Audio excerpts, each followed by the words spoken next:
In 1976, the Sega Corporation pioneered a would-be global genre with their arcade innovation known as Heavyweight Champ. The game itself was simple, as two heavyweight boxers were displayed on the screen. The players could take control of them, throwing high punches to the head and low punches to the body. While it was an ode to the popularity of boxing, particularly its inspiration from Rocky Balboa, it led the charge for a brand new experience for anyone willing to part with the coins. One of the most popular titles would not come out until 1987, a series that would forever shape the history of what would soon become the fighting game genre.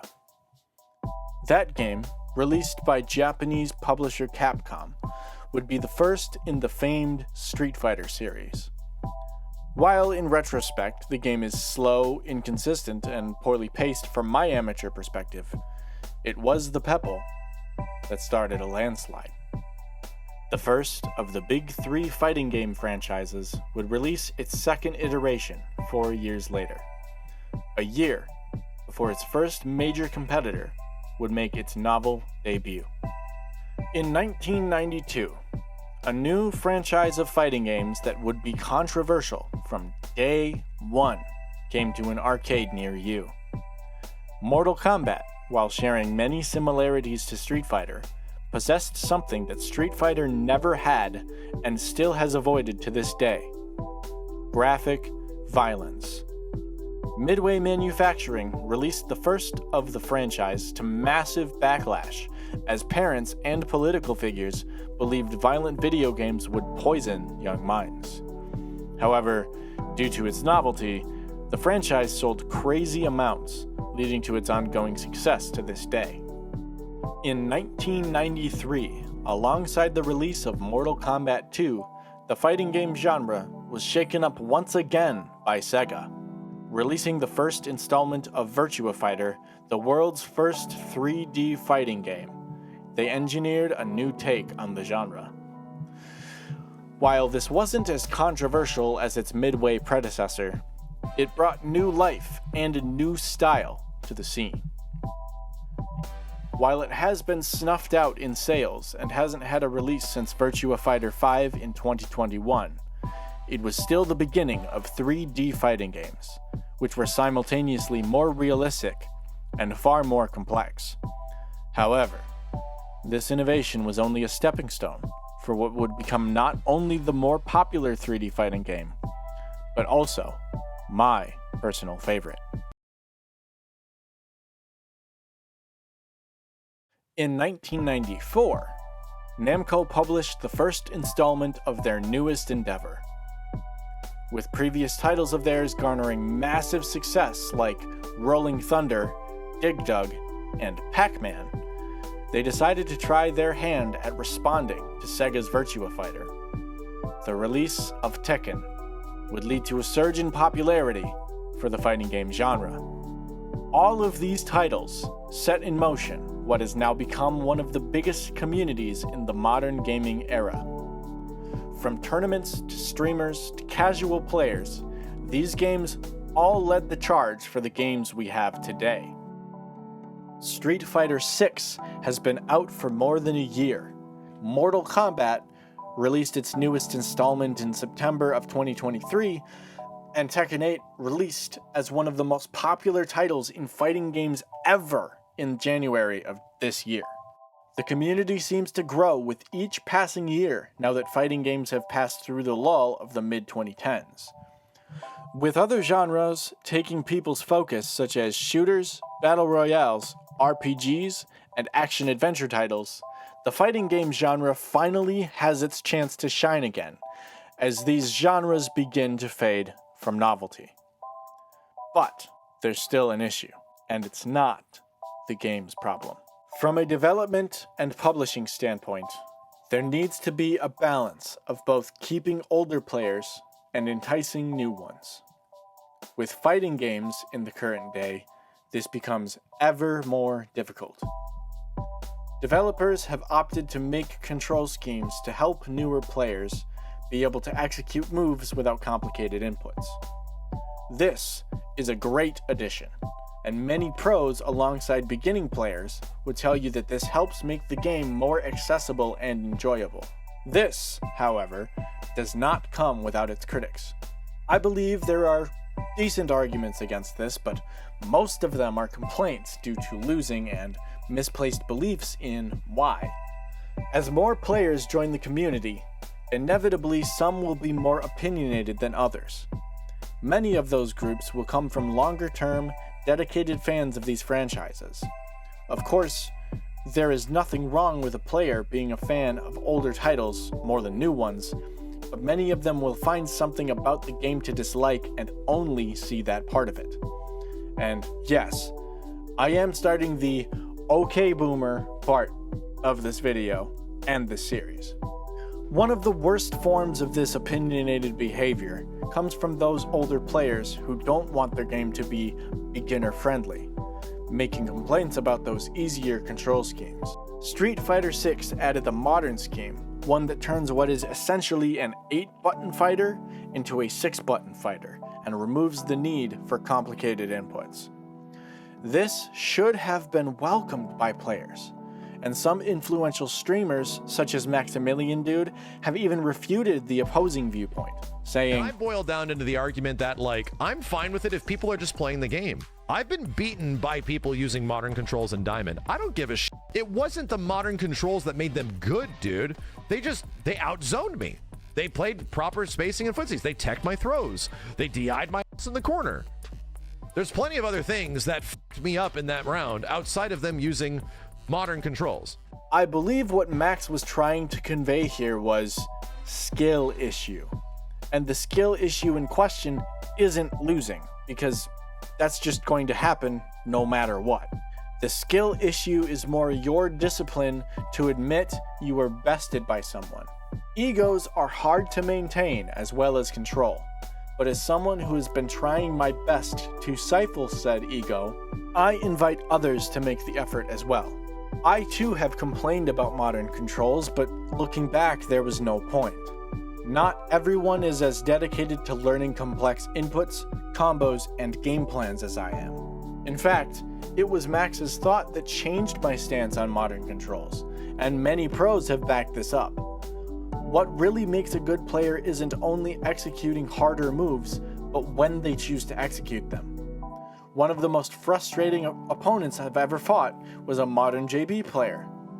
But knowing how difficult JP is to play on Classic, I understand using modern controls to think more about strategy, especially for silver ranks such as that player. I find modern controls less fun to use, as I personally don't feel as gratified watching animations happen without much effort on my end. Despite this, I don't think they're an inherently bad thing. Most beginner Classic players tend to play about the same level as modern players and lose and win about as often. Their execution and combo knowledge isn't as present because of inexperience, so they tend to press buttons without a clear reason why. The main reason they get beaten by more experienced players is because that's their strategy, but that means they simply have more to learn. A lot of the complaints come from lower to mid-level players who believe execution is the only thing needed to be good at fighting games. This means nothing, however, if you can't space properly or play good defense, which is how most Classic players tend to lose to modern players. Sure, some characters like Zangief and JP are mega buffed because their Classic execution curve is much higher than, say, Ryu and Ken. Despite this, you still have to have a strategy going in, or someone who can play defense will still score rounds and wins over you, no matter what their control scheme is. Part of this is because of the brainwashing of modern day internet content, namely what gets clicks and views. Buzzwords such as aggressive and combo tend to catch more eyes than titles containing spacing and fundamentals, which usually don't garner as many clicks and views, with the exception of guides and tips videos. Those guides are already made for people looking to improve that particular aspect and are already comfortable enough with their character, again, no matter their control scheme. Another part of this thought process comes from amateur eyeballs only understanding that a health bar must go away to win the round, not necessarily knowing how to make it go away. They'll see a massive combo and believe that's the key to winning, when in truth, combos tend to be the easiest skill to learn in a lot of cases.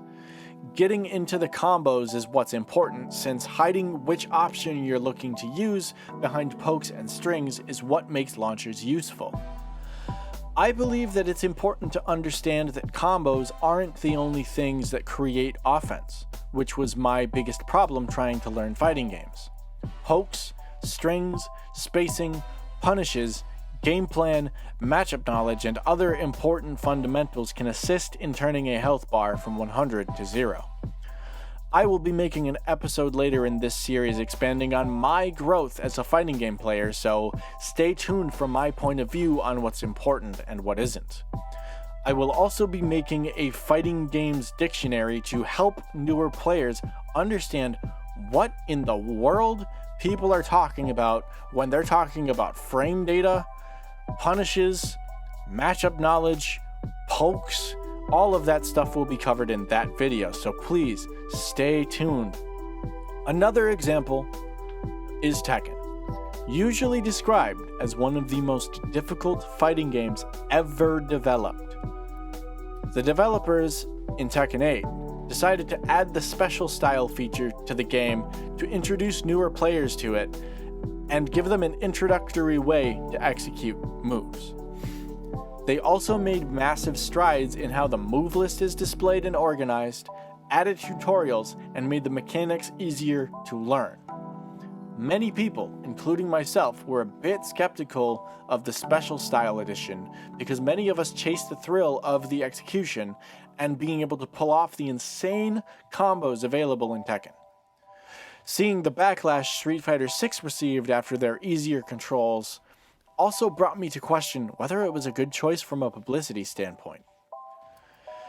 Now, after playing the game for about 8.5 months to this point, it is apparent that Special Style is not a crutch. Many of the players that use it, while I applaud the effort, tend to not use it to a meaningful extent.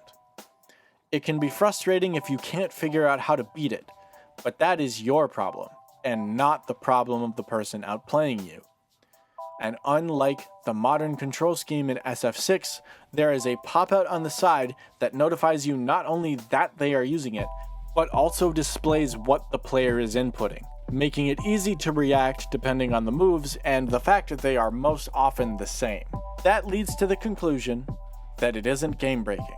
I should note, I have seen little negative feedback from the Tekken community about this, but since this video is about introducing beginners, I thought it would be a good thing to mention. From a ranked and tournament standpoint, it is usable in both, and it hasn't really appeared in most people's gameplay. I don't remember seeing it used once in a tournament, and I'm not really sure how much of an issue people have had with it in that scene.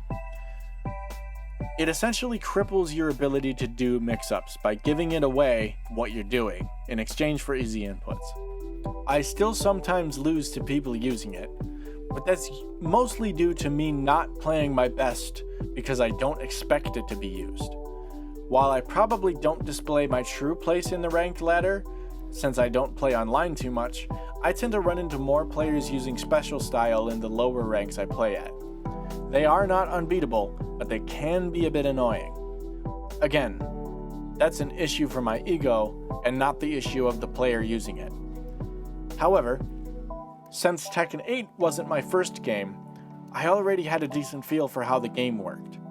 I feel like this next part might help add to this point, as it shows my true beginnings as the fighting game nerd that I am today. Tekken 7, despite its balancing and design flaws through the years, turned into an exciting and nuanced game to watch in tournaments. JDCR vs. Knee at the 2017 Rev Major is the gameplay that spurred me to fall in love with Tekken again. However, as someone who came into the game in the last couple years of its life cycle, I felt as though I was stepping into the belly of the beast, knowing next to nothing. Learning from scratch one of the hardest fighting games ever made was not always a fun experience, and had there been a special style mode, I would have probably used it for a while. Still, I would have realized that I was capped from doing much and would have had to practice the regular inputs anyway. It also didn't help that the only real player base was people who'd had the game for a while and were mostly playing with their 10th or 11th or 30th character, and I would just be getting stomped. I also didn't play ranked too much and spent most of my time practicing, even after I started playing on stick and switched to multiple other characters than the rather difficult Heihachi Mishima. So what's the point of all this? It's not just to complain about people complaining, right? And it isn't to say that fighting games should be easier overall, right? Well, this series is going to, obviously, talk about fighting games, particularly from the perspective of an intermediate player who likes playing them, but not so much that my life revolves around grinding the competitive modes. My goal with the 7-part series is to, well, get a good grade so I can graduate college, but also to inform people that it's okay to be a beginner, and it's okay to play the game however you like to play. I've already talked about how developers are trying to be more open and accessible to newer players while still trying to keep their long-term fans happy. I want to go further in detail in the series, as well as asking newer players that I've played with about their thoughts on the difficulty of fighting games. But the real question is, if the developers are trying to help newer players invest time, money, and interest, why is it so hard for the rest of the community to do the same? Hopefully, we can find insight through this series, and as well as learning more about experiences at different levels. With that, I am happy to introduce my new series, Fighting Games, from Gatekeeper to Doorman. And it is my honor to crack the door for all. Welcome to the fighting game community.